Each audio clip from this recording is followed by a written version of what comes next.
Hey, everybody, this is TJR. If you're new to the channel, thank you for stopping by. And for the rest of you, a little something different this time around.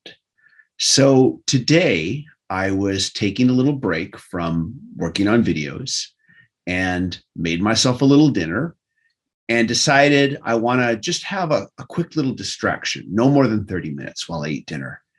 And I was flipping through HBO Max and decided that I would try watching the series Rick and Morty for the first time.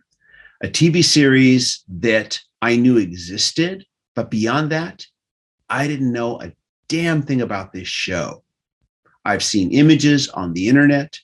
Not long ago, I visited the Funko store in Los Angeles and saw this life-size representation of the show's two title characters. And I've been aware of this show. I understand it has a very, large, sizable fan base. And looking at the art, I could see that it was obviously an animated adult comedy. But beyond that, I knew nothing about it, nothing about its premise, nothing about its characters. And now, if you go to HBO Max, if you have that service, and you click on the series, you click on the seasons that they have there. When I pulled up episode 1, season 1, there is a little description here, which I did not read, but I'm going to read it now. It says, Rick moves in with his daughter's family and establishes himself as a bad influence on his grandson, Morty. Now, had I read that going in, I might have understood a few things, but I didn't. I just went in completely cold, which I'm glad I did, because there's what I liked about the beginning of this first pilot episode is that it just opens with our character Morty sleeping. I don't know if it's the middle of the night. I don't know if he's taking a nap, but in barges in the character Rick, who wakes him up abruptly and says, "Come on, you got to come with me." And I don't know what their relationship is. Are they friends? Are they father and son? It turns out, of course, it's grandfather and grandson. But like I said, knew nothing about this going in. It just drops you in the middle of kind of like everything with this pilot episode. I rather like that. Star Wars, as an example, is so ingrained in our culture now. But when it first came out, which I remember going to see it as a young teenager, when it first showed in theaters, you're just dropped in the middle of this world, in the middle of a whole bunch of action. And you have to just kind of figure out as you're going. And this pilot episode does something very similar, especially if you've not read the episode description on HBO Max. So Rick flies with Morty in a handmade flying saucer. And what's neat about this is you look at the backgrounds and you can kind of see how he's made this ship out of various odds and ends. And it's really cool if you stop and look at it closely, because you can see part of a car door. You can see a steering wheel that looks like it's made out of cork. There's just a bunch of cool little details. And Rick just drops this bomb on Morty that he's going to drop a bomb on the world and destroy humanity and have everything start over again. But first, he's going to pick up his friend Jessica, which we learned through their conversation is a girl that Morty has a thing for. He's got the hots for her. He's a young teenager. But like most young male teenagers, this girl that he has a thing for doesn't even know he exists. I mean, I'm sure we can all relate to that. So anyways, he convinces Rick not to drop the bomb. Rick, in a drunken stupor, tells him it was just all a test. I was just testing you. And Morty's like, really? Really? That's all it was? He says, I guess so. Who knows? Maybe, kind of is how he says. And then he falls into a drunken sleep. And then you hear the bomb countdown. Now, what's funny is this goes to the opening credits, where we see clips of what I guess is going to be, in the first season, probably the first couple episodes, because that's usually what they do with TV shows. If they're going to show like a montage of clips, they probably only got the first couple episodes done, so they just take clips from that. And Clearly, from the opening, there's some science fiction going on with this. But what's interesting is when we come back from the opening credits, we don't know what happened with the bomb. Clearly, they figured out something. But now we're in the living room. And once again, I don't know what the relationship is with these two characters, but they're both at the breakfast table with who is obviously, Morty's mother, his father, and he has a sister. Of course, during that conversation, it's revealed that this is Morty's grandfather. And it's during breakfast that we also realize that Rick has had a history of dragging Morty off onto what his father refers to as high concept science fiction adventures. So this really spells it out for us. Anyways, we see that there's already some family tension about Rick potentially being a bad influence on his grandson. Now, again, I knew nothing about this show, but we're now in high school. We're now, of course, we're now with Morty as he goes to high school. He's taking a math quiz and he starts to fantasize about Jessica, the girl that he has a thing for. And it's at this point during this scene that I realize that this show, wherever it was originally broadcast, once again, don't know a darn thing about it except that it existed. Wherever this show was originally broadcasted, it wasn't broadcast television. It wasn't network television from this scene. And I'm just, at this point, just beside myself with laughter as I watch this scene. So Morty wakes up from his fantasy, and next thing we know, he's getting bullied by this kid that wants to knife him. Rick shows up, freezes the bully, and takes Morty off on another adventure.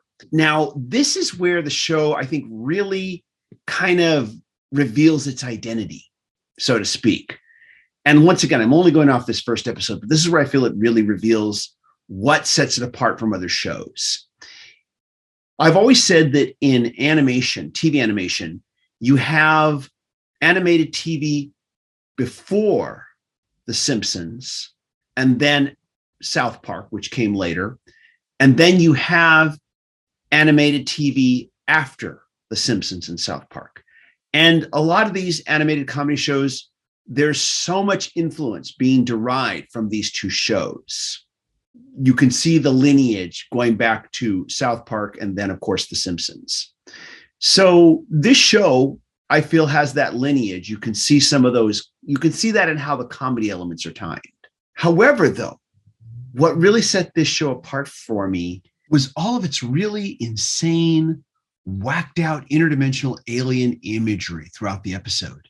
Honestly, I found myself thinking back to the late 1930s Looney Tunes cartoon, Porky in Wacky Land, with all of its surreal imagery. This show reminded me of that cartoon.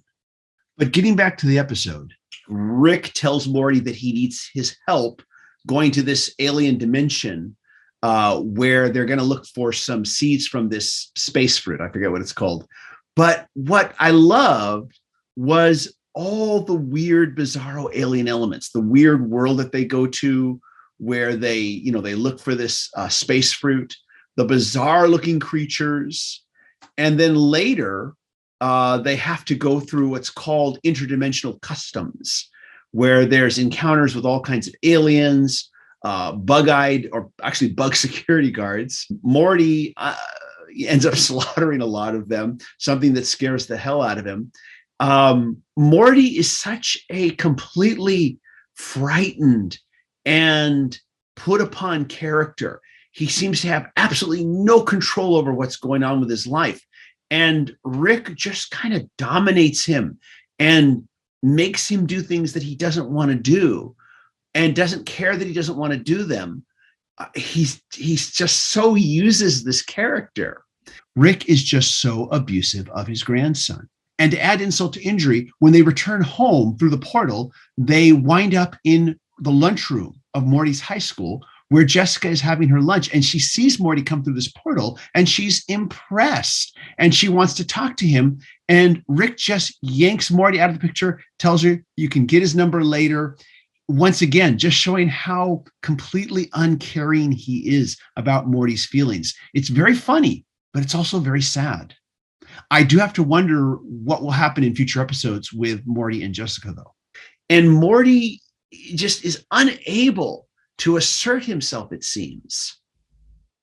Meanwhile, his parents are starting to think that maybe Rick is a bad influence, and they realize they get called in by Morty's principal that he has hardly been at school at all. So they're really worried about him now. So when these two characters, Rick and Morty, finally return from the alien dimension, when they finally get back, they are getting ready to put Rick into a nursing home. And Rick is able to convince them that Morty is smarter because he's been hanging out with him. I'm not going to get into all those details. If you've seen the episode, you know. The episode, of course, concludes with the parents being fooled into thinking that, yeah, Rick's not a bad influence. So we'll let them continue here. But again, what I think really sets this show apart is just the wild and bizarro look of the show's science fiction elements. And clearly, from the opening credits, we're going to see a lot of that, or that's what I'm expecting from this show. Like I said, I have seen nothing else of this show, nothing, know nothing about it. So what I kind of wonder now that I've watched this is, where will this show go? I mean, obviously we're going to be going into a lot of alien worlds, dimensions, a lot of that kind of thing. But what will happen with these characters? Will there be real character arcs with these two main characters, with the parents? I don't know if we'll see more of Jessica or Morty's sister, whose name completely escapes me. I don't think I was able to catch her name. I had trouble understanding her dialogue. I'm going to have to go back and replay those moments so that I can kind of catch what she was saying. Like I said, I just watched it all the way through. I didn't want to pause anything. I didn't want to try to have to say, well, what did they just say? Just go with it. And I'll have to admit, this was a very funny show, but I was knocked out by the look of its science fiction elements. I was knocked out by the bizarreness of it. I'm sure I'm probably going to get at least a couple of YouTube nerf heads out there who are going to say, "Oh, I can't believe you've never seen this show." But to these people, hey, I've never seen Friends. I've never seen Seinfeld. There's a whole bunch of shows I've never seen. I grew up when there was just 3 networks, and now there's just so much stuff. And I know a lot of it's really fantastic, but there's only so much time in the day and only so much I can watch. And but definitely after watching this first episode, I want to see more of this show. Not sure how soon I'm going to get to that, because there's a bunch of other shows that I'm still trying to catch up on. But definitely now this is on my list of shows to get to at some point in the near future, God willing. So let me know what you think. Let me know what you think of the show, but please just don't give away any spoilers. If there's a lot of real character arcs that are going to happen that are going to surprise me, please don't tell me anything about that. But still let me know your opinion on the show. And if you think it's worth following up with. I'm sure it has to be, because this show has a lot of fans. From what I can tell, it seems to have an awful lot of fans. Anyways, though, thanks so much for stopping by and watching.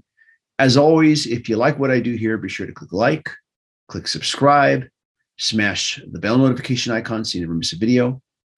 I want to thank my powerful and mighty patron supporters who are helping me to make more videos more often.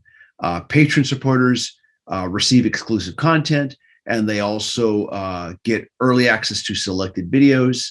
And if you'd like to be a patron supporter, please go to patreon.com/TJR the original and make a monthly donation of whatever you can afford. And if you can't afford to be a patron supporter, that's okay too. You can just click like and show your support that way, and share these videos with anyone you think might be interested. Everybody, thank you so much for watching. I hope you all stay safe and healthy. Bye-bye.